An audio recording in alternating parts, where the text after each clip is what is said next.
Welcome to computer class students. आज की class में हम एप्लीकेशन ऑफ कंप्यूटर आपके चैप्टर नंबर 1 पे पेज नंबर 3 से स्टार्ट करने वाले हैं। तो एप्लीकेशन ऑफ कंप्यूटर का मतलब होता है कि आप कंप्यूटर का यूज़ कहाँ कहाँ और किस किस तरह कर रहे हैं। तो जैसे मैंने आपको पहले भी समझाया था कि आजकल कंप्यूटर का यूज़ सभी जगहों पर सभी फैक्टर्स में हो रहा है। तो चलिए शुरू करते हैं। इसमें सबसे पहला है हमारे पास सबसे पहला पॉइंट है पेज नंबर 4 पे कंप्यूटर एंड बिजनेस। जैसे आप सभी को पता है कि कंप्यूटर का यूज़ हम बिज़नेस में मतलब अपने कारोबार में करते हैं। पहले ऐसा नहीं होता था क्योंकि पहले एक पर्सन को एक फ़ाइल किसी भी एक डॉक्यूमेंट किसी भी दस्तावेज़ को देने के लिए एक जगह से दूसरी जगह तक खुद ही जाना पड़ता था, पर अब हम कंप्यूटर के ज़रिए ही अपने डॉक्यूमेंट्स को, अपनी फाइल्स को, अपने फ़ोल्डर्स को एक जगह से दूसरी जगह पर कुछ ही पल सेकंडों में भेज सकते हैं।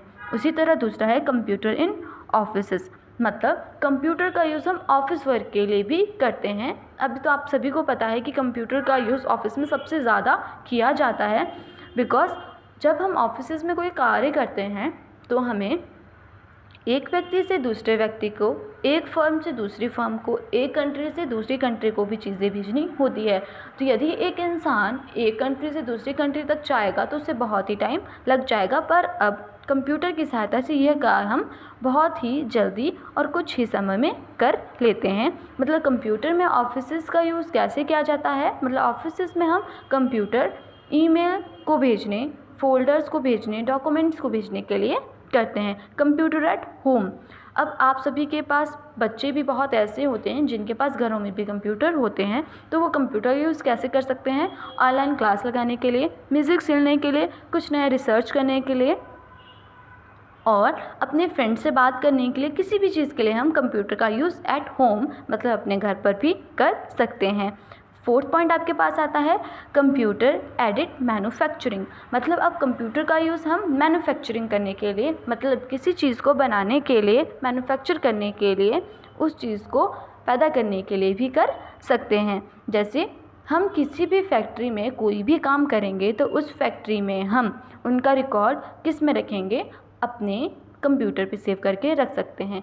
अगर हम एक एक चीज़, जैसे हम बहुत ही बड़ी कंपनी में वर्क करते हैं और वहाँ पर बहुत ही वर्किंग लोड है, मतलब काम करने का बहुत ही हमारे ऊपर दबाव है, तो हम इतनी सारी चीज़ें याद रखना एक पर्सन के लिए पॉसिबल नहीं होता है, जिसलिए हम कंप्यूटर का यूज़ कर सकते हैं।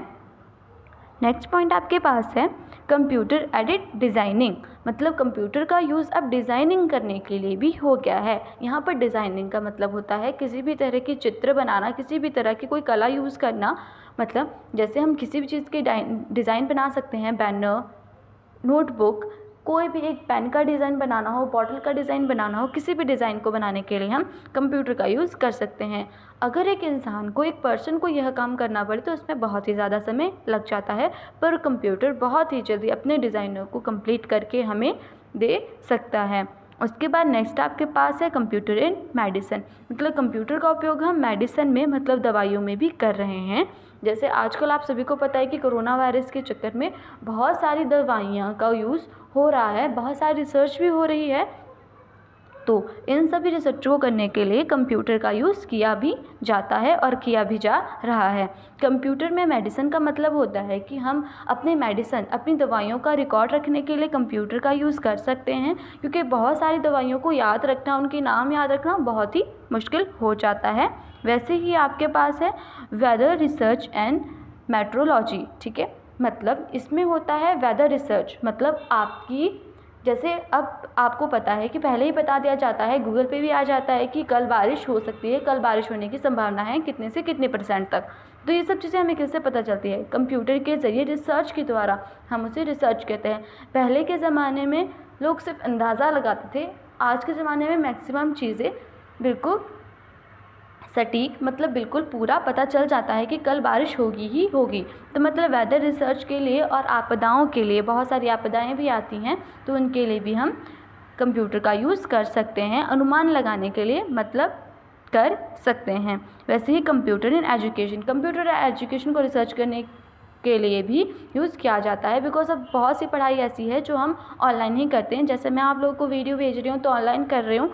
अब हमारी कोविड-19 की वजह से क्लासेस नहीं हो रही है, तो आप लोगों को मतलब ऑनलाइन पढ़ाई मतलब कंप्यूटर के द्वारा पढ़ाई करने में बहुत ही हेल्प मिल रही है। तो इसी तरह कंप्यूटर हमारा एजुकेशन में मतलब हमारी शिक्षा में भी बहुत बड़ा भाग दे रहा है। फिर लास्ट है हमारे पास कंप्यूटर इन साइंटिफिक रिसर्च। जैसे कि मैंने आपको पहले बताया कि आजकल जो भी रिसर्च हो रही है, जितना भी कार्य कर रहा है, जो भी वैज्ञानिक मतलब जो भी रिसर्च हमारे साइंटिस्ट कर रहे हैं, वो जो भी मुश्किल कैलकुलेशंस होती हैं, मुश्किल गणनाएं होती हैं, वो किसके द्वारा की जाती है? हमारे कंप्यूटर के द्वारा। इस क्लास में आपको और इस बुक में आपको हिंदी में भी दिया हुआ है। अगर आपको कोई बात समझ ना आई हो तो आप मुझे ऑनलाइन क्लास में इसके बारे में पूछ सकते हैं। आज की क्लास में इतना ही। Thank you and have a nice day to all of you.